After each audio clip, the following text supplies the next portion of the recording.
नमस्कार, जय हिंद दोस्तों। यूकेपीएससी मुख्य परीक्षा 2021 जो होने जा रही है 28 जनवरी 2023 से, उसके लिए हम लोग हिंदी का अध्ययन कर रहे थे, जिसके अंतर्गत आज का जो टॉपिक है वह है कारक। एक महत्वपूर्ण टॉपिक है जहां से मुख्य परीक्षा में 2 से 3 नंबर के प्रश्न आ सकते हैं और इसके साथ साथ कारक से कोई भी ऐसा एग्जाम नहीं है, चाहे उत्तर प्रदेश में हो, चाहे उत्तराखंड में हो, वनडे एग्जाम्स हो, पटवारी, लेखपाल, वीडियो, सभी में यहाँ से 1 से 2 नंबर के प्रश्न आपको देखने को मिल जाएंगे एग्जाम में। तो यह एक महत्वपूर्ण टॉपिक है, इसको अच्छे से करेंगे। आगे बढ़ने से पहले एक बात कहना चाहेंगे, जिन भी कैंडिडेट ने, जिन भी विद्यार्थियों ने अभी भी चैनल को सब्सक्राइब नहीं किया है, चैनल को सब्सक्राइब जरूर करें। सीधे हम लोग बात करते हैं कारक की परिभाषा के बारे में। संज्ञा या सर्वनाम का वाक्य के अन्य पदों, विशेषता, क्रिया से जो संबंध होता है उसे कारक कहते हैं। हिंदी में इनकी संख्या 8 मानी गई है। इन कारकों के नाम एवं उनके कारक चिन्हों का विवरण इस प्रकार है, इसको देख लेते हैं सबसे पहले। क्योंकि कारक चिन्ह ही सबसे महत्वपूर्ण तरीका होता है कारक को पहचानने का। इन्हीं चिन्हों के माध्यम से हम लोग कारक को पहचानते हैं। जैसे कर्ता कारक, इसका जो चिन्ह होगा ने। कर्म कारक को, करण से, द्वारा। संप्रदान को, के लिए।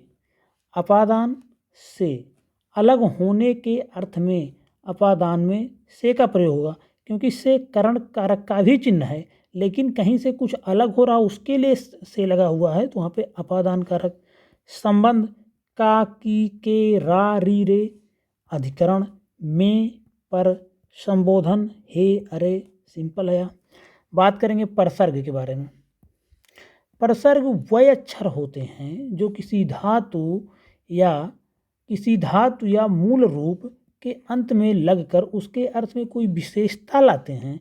कारक को प्रकट करने वाले सहायक तत्वों या चिन्हों को परसर्ग कहते हैं। जैसे को, ने, के लिए, में, पर इत्यादि, यह सब क्या है? परसर्ग।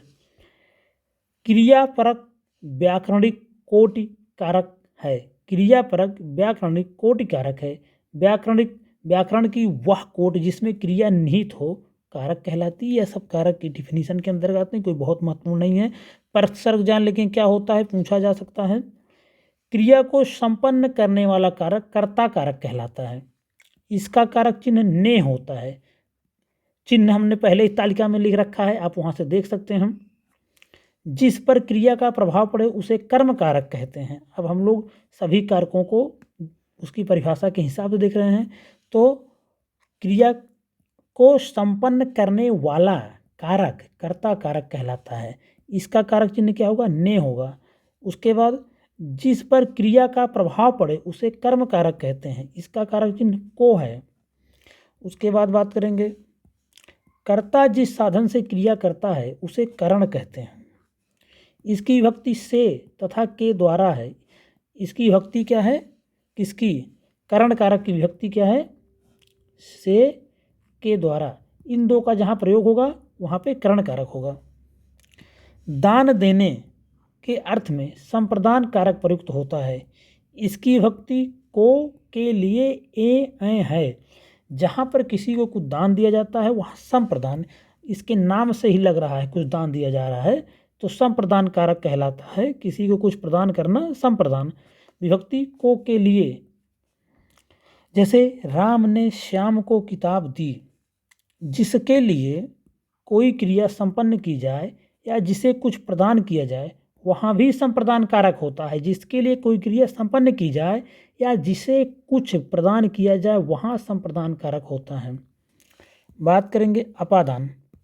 अपादान कारक अलगाव के भाव से में प्रयुक्त होता है। संज्ञा के जिस रूप से किसी वस्तु के अलग होने का भाव प्रकट होता है उसे अपादान कारक कहते हैं।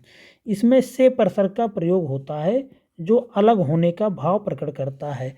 से का प्रयोग करण कारक में भी होता है, लेकिन यहाँ साफ साफ लिखा रहा, बार बार बताया जा रहा, अलग होने का भाव प्रकट करेगा और से लगा रहेगा तो वहाँ पे अपादान कारक होगा। जैसे पेड़ से पत्ता गिरता है।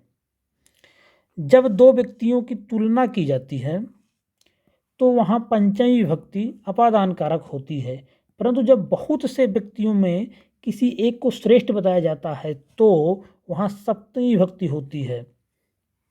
जैसे कवियों में कालिदास श्रेष्ठ हैं।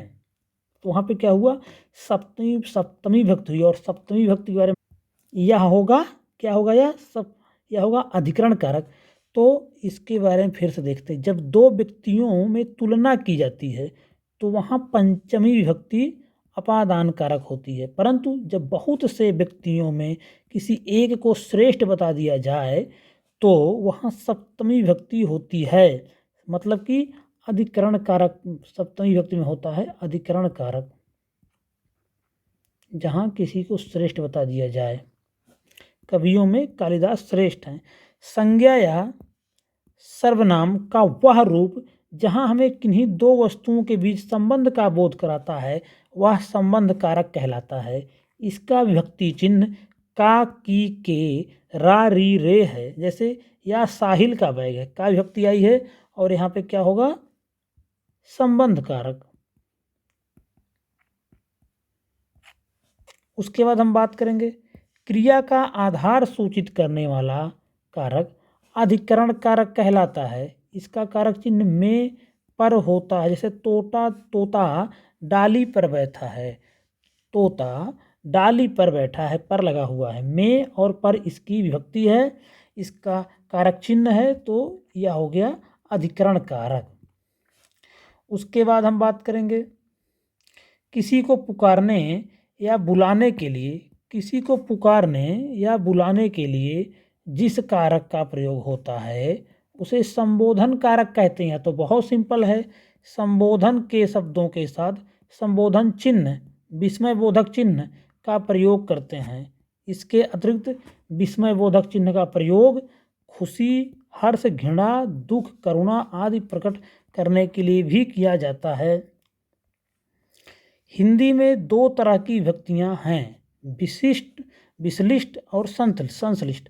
संज्ञाओं के साथ आने वाली विभक्तियां जो होती हैं वह विश्लिष्ट होती हैं, अर्थात पृथक रहती हैं। जैसे श्याम ने वृक्ष पर लड़कों को। तो इस तरह से हम लोग 8 कारकों को देख लेते हैं, कौन कौन कारक थे, किसका, उनका कारक चिन्ह क्या क्या है, सबको अच्छे देख लेते हैं। संबोधन कारक भी हमने देख लिया अच्छे से ही, बहुत आसान होता है। 2 तरह की विभक्तियां होती हैं उनको हमने देख लिया, बाकी सभी कारक हमने देख लिया है। यहाँ से 2 से 3 नंबर का मुख्य परीक्षा में प्रश्न पूछा जा सकता है। साथ में ही चाहे पटवारी लेखपाल का एग्जाम हो, चाहे राजस्व निरीक्षक हो, वनडे एग्जाम्स हो, कोई भी, सब में कारक से प्रश्न आते रहते हैं। तो यह वीडियो आपके लिए बहुत ही महत्वपूर्ण है। वीडियो अगर आपको पसंद आया है तो इसको लाइक करें और आपसे अनुरोध है चैनल को देखें, सब्सक्राइब करें। धन्यवाद।